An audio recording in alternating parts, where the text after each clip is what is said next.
காவிரி பிரச்சினை குறித்து விவாதிப்பதற்காக கர்நாடகாவில் வரும் 24ஆம் தேதி சிறப்பு சட்டப்பேரவை கூடுகிறது. இதுகுறித்த கூடுதல் தகவல்களை மூத்த செய்தியாளர் ராமானுஜத்திடம் கேட்கலாம்.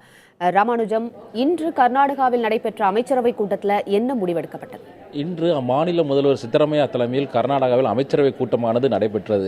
இந்த கூட்டத்தில் குறிப்பாக உச்சநீதிமன்றம் அளித்துள்ள தீர்ப்பின்படி 4 வார காலத்திற்குள் காவேரி மேலாண்மை வாரியம் அமைக்க வேண்டும் என்று குறிப்பிட்டிருக்கிறது.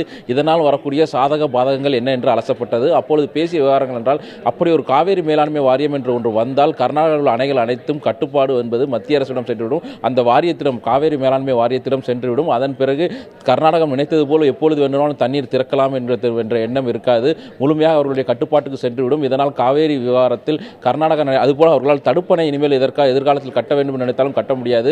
முழுமையாக இருவருக்கும், அதாவது இதில் பங்கிடக்கூடிய மாநிலங்களுக்கு பொதுவான ஒரு அமைப்பாக உருவாக்கப்பட்டு அந்த அமைப்பினுடைய உத்தரவை தான் அமல்படுத்த முடியுமே ஒழிய கர்நாடகா எந்த ஒரு முடிவையும் எடுக்க முடியாது என்பது குறித்து நீண்டமாக விவாதிக்கப்பட்டது. இது தொடர்பாக ஒரு சட்டப்பேரவை கூட்டத்தை கூட்ட வேண்டும் என்று ஏற்கனவே அங்களுடைய எதிர்க்கட்சித் தலைவராக விளங்கக்கூடிய BS எடியூரப்பா தெரிவித்திருந்தார். பாஜகவை சார்ந்த அவருடைய குரல் மட்டுமல்ல, பல்வேறு கன்னட அமைப்புகள் இது குறித்து பல்வேறு போராட்டங்கள் நடத்தி வருகின்றன. இந்த சூழ்நிலையில் தான் வரும் 24ஆம் தேதி, அதாவது சனிக்கிழமை அன்று சிறப்பு சட்டப்பேரவை கூட்டத்தை மாநில அரசு கூட்டியிருப்பதாக அமைச்சரவை கூட்டத்தில் கூட்டுவது என முடிவெடுக்கப்பட்டிருக்கிறது. அதன் அடிப்படையில் சிறப்பு சட்டப்பேரவை கூட்டமானது 24ஆம் தேதி நடைபெற இருக்கிறது. வரும் சனிக்கிழமை என்று கூட இருக்கும் சிறப்பு சட்டப்பேரவை கூட்டத்தில் எந்தெந்த முக்கிய பிரச்சனைகள் குறித்து விவாதிக்கப்பட இருக்கு? சிறப்பு சட்டப்பேரவை கூட்டத்தில் நாம் ஏற்கனவே இப்பொழுது குறிப்பிட்டுள்ளது போல் குறிப்பிட்டு சொல்ல வேண்டும் என்றால், காவிரி விவகாரத்தில் நடைபெற்றுள்ள பிரச்சனைகளை எப்படி கையாள்வது, கர்நாடக மாநிலத்திற்கு சாதகமான தீர்ப்பை பெறுவதற்கு என்ன சட்ட வழிமுறைகளை கையாள்வது, தேவைப்பட்டால் பிரதமர் அனைத்து கட்சியோடு சென்று சந்திப்பதா அல்லது மீண்டும் உச்சநீதிமன்றத்தில் சட்ட போராட்டம் நடத்துவதா என்பது குறித்தெல்லாம் விவாதிக்கப்பட இருக்கிறது. குறிப்பாக எதிர்க்கட்சிகள் இதில் என்ன நிலைப்பாடு கொண்டிருக்கிறார்கள் என்பது குறித்து விவாதிக்கப்பட்டிருக்கிறது.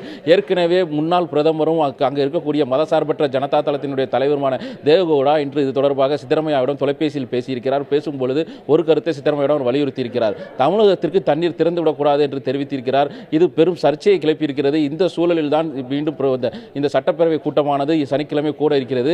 இது முழுவதும் அப்பொழுது விவாதிக்கப்பட வாய்ப்பு இருக்கிறது. ஏற்கனவே பாஜக அனைத்து கட்சி கூட்டத்தை புறக்கணிக்கும் என்று எடியூரப்பா தெரிவித்திருக்கிறார். எனவே சிறப்பு சட்டப்பேரவை கூட்டத்தில் பாஜக பங்கு பெறுமா இல்லையா என்பது இன்று மாலை தெரியும். மீண்டும் பாஜக இந்த கூட்டத்தில் பங்கு பெற வேண்டும் என்றும் இன்று மாலை நடைபெற இருக்கக்கூடிய அனைத்து கட்சி கூட்டத்தில் கண்டிப்பாக பாரதிய ஜனதா கட்சி கலந்து கொள்ள வேண்டும் என்று மீண்டும் ஒரு அழைப்பு சித்தராமையா சார்பில் விடுக்கப்பட்டிருக்கிறது. எனவே இன்று மாலை நடைபெறக்கூடிய அனைத்து கட்சி கூட்டத்தில் யார் யாரெல்லாம் கலந்து கொள்கிறார்கள், சிறப்பு சட்டப்பேரவை கூட்டம் குறித்து அப்பொழுது அவர்கள் பேச வாய்ப்பு இருக்கிறது.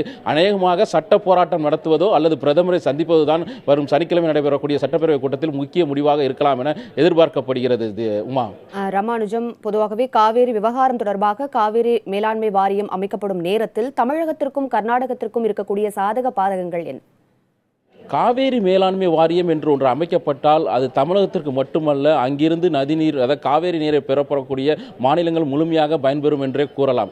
அந்த கூட்டத்தில் ஒரு முடிவு எடுக்கப்பட்டால் அந்த முடிவினை உடனடியாக கண்டிப்பாக செயல்படுத்த வேண்டும் கர்நாடக அரசு.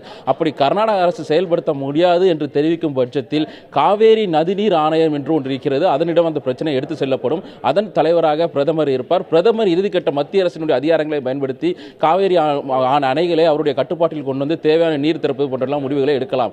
ஒரு கூட்டத்தில் குறிப்பாக 6 பேர் மேல் உறுப்பினர்கள் ஆதரவு இருந்தால் அந்த கூட்டத்தில் 2 மாநில செயலாளர்கள் இருப்பார்கள், 2 மாநில முதல்வர்கள் இருப்பார்கள்.